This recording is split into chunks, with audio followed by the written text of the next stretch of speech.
If you want to see the biggest, baddest projector Epson has ever made, you can make yourself that cup of coffee. I'm about to unbox it. Welcome back to the channel, and I have the biggest, baddest projector ever to come across this channel, and we're going to unbox and test it. Thank you to Epson and Solution Technologies for hooking me up with this. If you guys watched my previous video of the QB1000, they liked it and they said send him the big boy. I was expecting maybe the 3000, but they sent me the big boy, and I've got it for a week.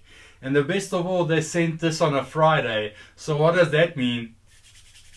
Weekend movies, sport, we got the big fight coming up, we got rugby tomorrow. This projector is going to be tested. I am very excited.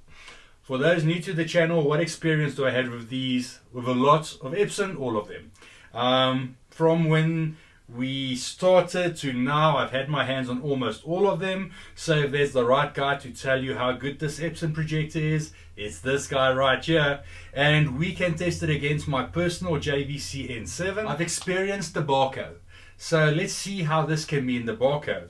That being said, we need to test things in the same room. This room is much different than the room that Barco in. That's a huge room. Mine is a smaller, medium-sized room. But okay, let's get on to unboxing this.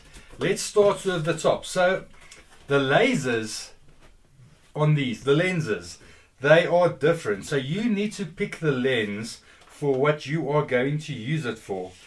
Yeah, on top we just have some information that comes on the box. This is just the accordance to requirements and directive. This is just some mumbo jumbo schnorgen protection thingies. More. And here we will actually have the included items.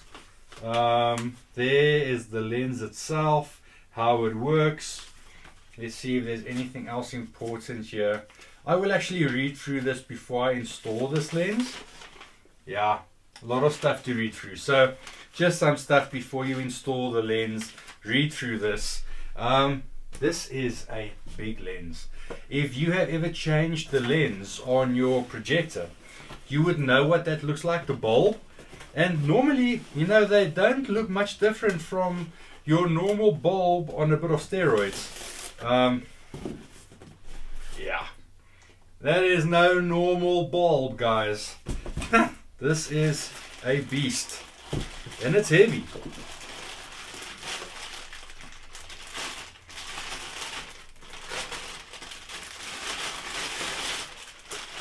Look at this thing. Just look at it. So there's the front,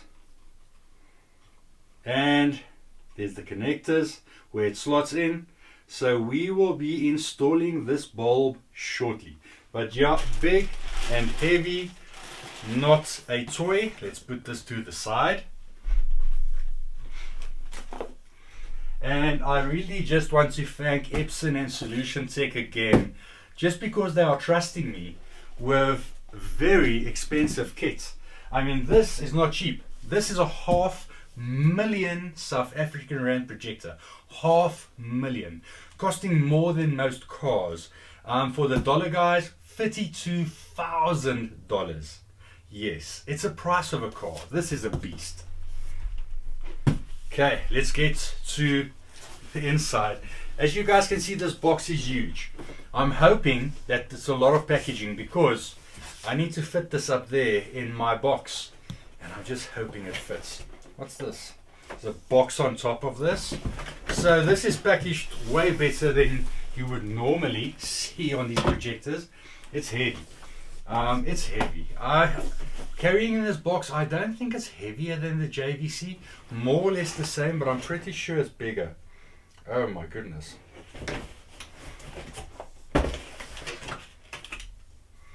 It's the top cover. Just already look at this. Just already look at this. Yeah. Free LCD, 4K. Yes, it still uses Epson's proprietary free LCD technology. But guys, to tell you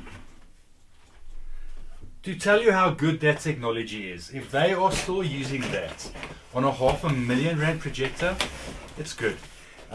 Some people still call it 4K because it's not 4K, but it is. It is overlaid so well, and if it didn't work, they would have stopped this long time ago. And if the wheel ain't broke, why change it? Okay, so let's see what is here on the side. Here's the remote, and I'm pleased to say it's still the same remote. They should really change their remotes up, but again, if it works, don't fix it. And if you are going to be running a projector of this caliber, I highly doubt you are going to be using the remote. There's the light up.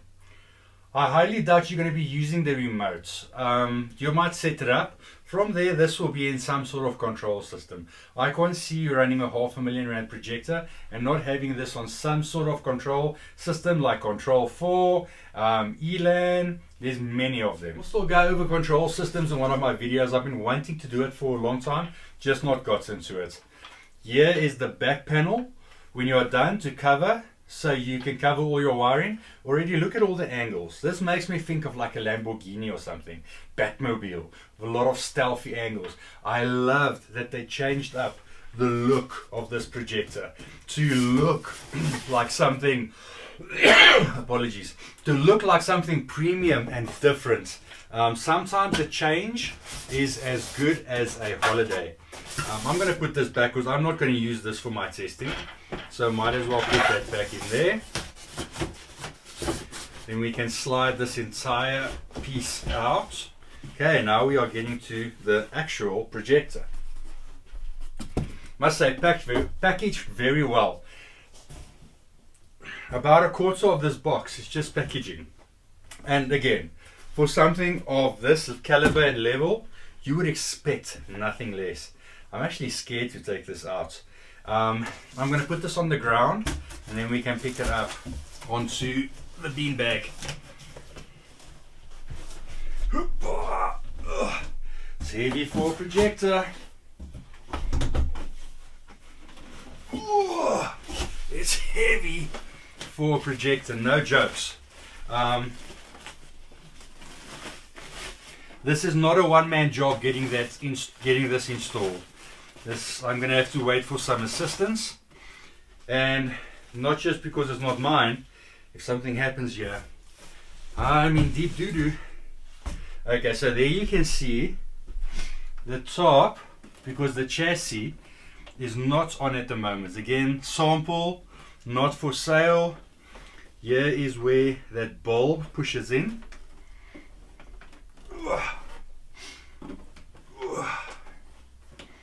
That's where the bulb pushes in. We'll install that shortly. Here we have all our indication lights, but look at these angles. Let's just for a second put this top cover on.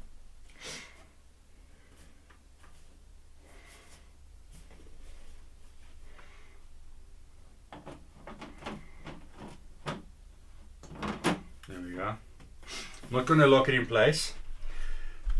Just look at the angles. It really looks like a Lamborghini SVJ or something like that. Plenty of cooling fans to the side, to this side. Got no idea how hot or loud this is going to be. Hoping it's going to be nice and quiet.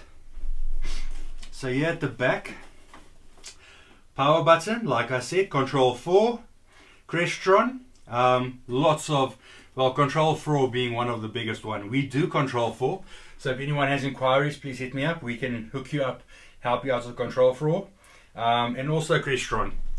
So on-off buttons, nice ones, not just your normal ones. Your source buttons, all the buttons feel nice. We have HDMI 1 and 2, these being HDMI 4K 120. So gaming can properly do on this, and we will test it for gaming as well. We have the LAN, 2 USBs, service, and the RS232 and the audio output. So everything you would come to expect to be on this projector, just being bigger. So the chassis and everything, still plastic. Would have been nice to see something at this price having a bit more premium feel, you know, maybe having some metal bits and bobs. I'll take the JVC out now. Maybe we can do some side-by-side stills. The JVC's plastic feels a bit more premium, but you know, this is more expensive than that JVC. JVC 300,000, this 500,000, but they are shooting to the big boys. They want to take on Barco here. So 10,000 lumens. Guys, 10,000 lumens. When that is on full brightness and you put your hand in front, that's enough to burn you. That is so bright. To have a good picture in a light controlled room, you need about 700 lumens. Most of the projectors I use are around 2.5, and that's bright. That's enough. 10,000 lumens. This is bright enough to watch a movie or sport in a hall with all the doors open, brightly lit on a 200-300 inch screen.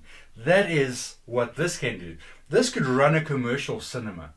This is epic. I can't wait to test it. I'm just going off spec. So if we go off a bit of spec, let's quickly run through the specifications we have here. So Epson 3 LCD, we've touched on that. 3 chip laser diode array, 120 Hz for gaming. Brightness 10,000 lumens. Contrast ratio 5 million to 1. Guys, please don't come to me with infinite black. There's nothing as infinite black. That's a marketing ploy. Always look at the contrast ratio. 5 million to 1 is plenty. Then we have the colors, up to 1.07 billion colors. Size 60 to 300 inch. Like I said, this will light up 300Es as if it's nothing with that brightness. HDR full 10 bits. So that will give you Dolby Vision, Dolby HDR 10 Plus. There's a lot. This will run anything that is on the market currently. We have full 12 bits. That is on their picture processing.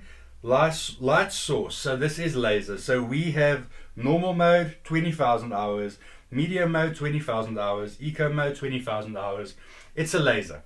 This is going to last you as long as a TV. That is the pro point here. Now the lenses sold separately. You guys must know this. Don't just buy the projector. You need to also buy the lens. So the lens is a ELP LM15 sold separately. Power shift focus zoom 1.8 to 2.3. Focus length, I'll put this on screen for you guys to see. But yeah, you got a few different options that you can go for here. Then dynamic range, like I said, HDR10, HDL. We have power consumption. It's quite power hungry. 656 watts, that's normal. Quiet or extended mode, that's what I'm going to run it in. Then it's only 300 watts, which is not bad. And then standby, good. So fan noises, normal mode 33 decibel, quiet mode 26 decibel. Quiet mode again, but there's not a huge difference there. But I'll test it and I'll let you guys know exactly what the differences are on that. The big thing here being the absolute brightness that this thing can produce. And I think that is its trump card, is the brightness. Let's quickly get this globe installed and let's see that, and let's get this all assembled. Okay guys, so that was easy enough. On top here you have a little switch. To the one side it's release and to the other side it's lock. So basically you release, you put the bulb, or I keep on saying a bulb, you put the lens in, put it all the way, line up the electronics, and then you push it over to lock and it is in there. I'm going to leave the cap on the front until I put that in, then I'll take it off.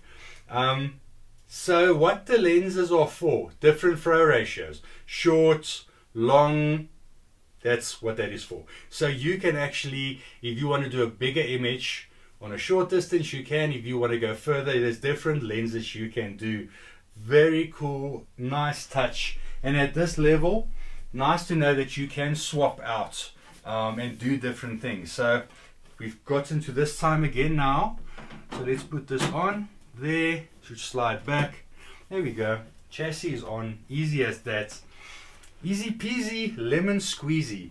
Let's get the JVC out and put these side by side. Okay, JVC side by side. Like I said, the black. Just a nicer finish. Bit dusty, but nicer finish black than that. This is higher. That is bigger.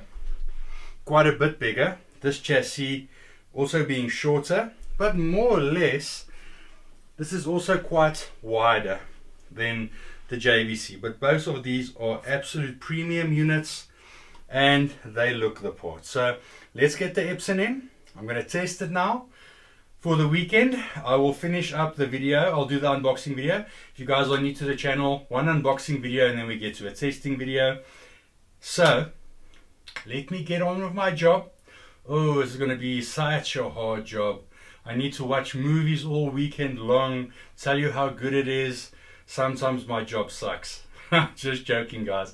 I love what I do. And if you love these, please like, subscribe, and share. Stay safe, enjoy your cinemas, and I will see you on the next one.